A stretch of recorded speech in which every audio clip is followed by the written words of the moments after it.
Hello viewers, in this video under units and measurement topic I will discuss on errors in measurement. So what is the error? So error is the difference between the measured value and the true value. So if I want to measure this length of this pen, so I know the true length of this, for example, the true length of this pen is 5 centimeter.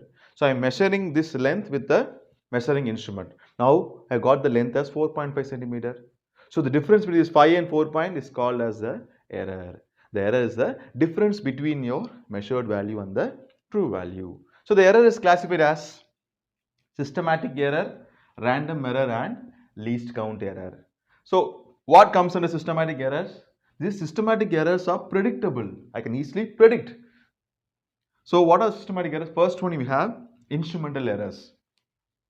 So if I am using an instrument to do a particular experiment and I see that the instrument is not calibrated properly and the instrument is not in proper condition, so I am sure that the reading what you have got will be under error. You will be getting a reading with error because the instrument is not in proper condition. So the instrument will give you only the reading with error. Second one, imperfection in experimental procedures. So if you are doing the procedure wrongly, automatically you will be getting error in your measurement. For example, in your chemistry lab, the teacher asks you to pour only 2 drops of solutions from the burette. But what the student does, he accidentally pours up to 6 or 7 drops. What happens? The procedure is followed wrongly, so it will give you the unexpected result or solution. So if you maintain the proper procedure, it could be done. Okay, so if you are not doing the expected procedure, it will give you an error. Okay, next third we have personal error. So if the apparatus are not arranged properly, or the individual who is going to take the reading is very careless on taking the reading, or when you're doing the experiment, you see that the lunch time is nearing. So automatically your focus will be on heating. So what you will do, your focus will be not on the reading. So the reading will give you error in measurement. Okay, so these are called as personal errors. So these errors, the instrumental and imperfection in procedure, personal errors are easily predictable. So these errors can be easily avoided. So instrumental errors can be avoided if I am using instrument under proper calibrated condition. It could be avoided. So if I am doing the right procedure, it could be avoided. And if I am very focused on doing the experiment, personal errors can be easily avoided. Okay, so these are systematic errors. Next error is called as your random errors. This random error is unpredictable. For example, if you are doing an experiment in an electrical lab with a lot of electrical circuits, you see that suddenly the voltmeter is fluctuating unevenly. You don't have any replacement. So what happens? It will give you error which is random. You cannot predict it. So if you are doing another experiment, if you need some quantity of water, so the expected quantity of water is not available. So randomly error. If you are measuring a height and you see that you are not in a proper position to measure the height, you are just standing like this. So what happens? It will give you a wrong reading, random error. So the random error occurs due to limitation of an instrument or due to some environmental factors. So to avoid this random error, we can take some readings and average of those readings will give you the value nearer to the true value. So such steps can be followed to avoid a random error. We have to take many readings and from that take the average that will give you the value which is very nearer to the true value. So such thing will avoid the random errors. So next we have least count error. This least count error is very much associated with the resolution of the instrument.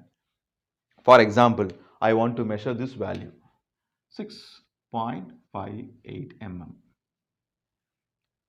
So whether this value could be measured using a meter scale? No, it is not possible because the least value that could be measured using a meter scale is 1 mm.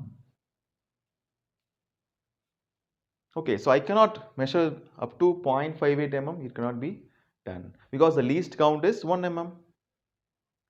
So that is the limitation, we call it as the least count error. What is least count?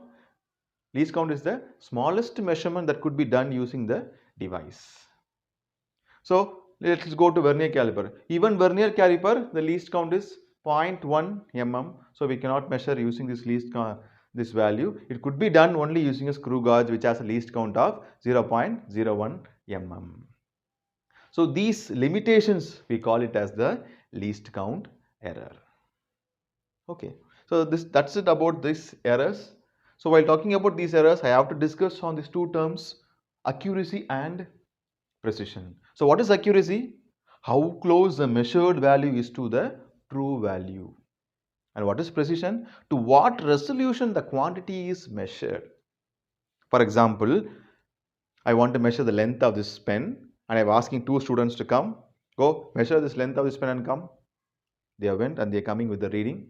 So the original length of this pen, let us take it as 5 centimeter. The two students has arrived. So one student is saying, sir, the reading is 4.95 centimeter. The second student says, sir, the reading is 4.656 centimeter. So here, this reading, you can see that this reading is very much nearer to 5. So we can say that this is more accurate, but it is placed up to only 2 decimals. So this is less precise. This is less precise. Okay, let us take this reading 4.656 up to 3 decimals.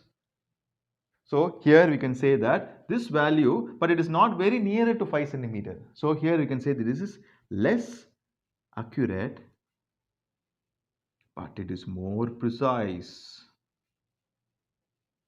It is more precise. So this is the meaning of your accuracy and precision. So let's now take a reading of 4.956. So here we can say this is more accurate and more precise. It is very nearer to 5 centimeter. This is about the brief of errors, which will be, this is a theoretical concept. So in the next video, we will discuss on absolute error, relative error and percentage error. So in this channel, we will be discussing on the theoretical concept which is very useful for NCERT syllabus and also the students those are preparing for NEET and JEE. So make use of this video to understand a theoretical concept which is very useful for solving the problems which comes under NEET and JEE. Okay, thank you.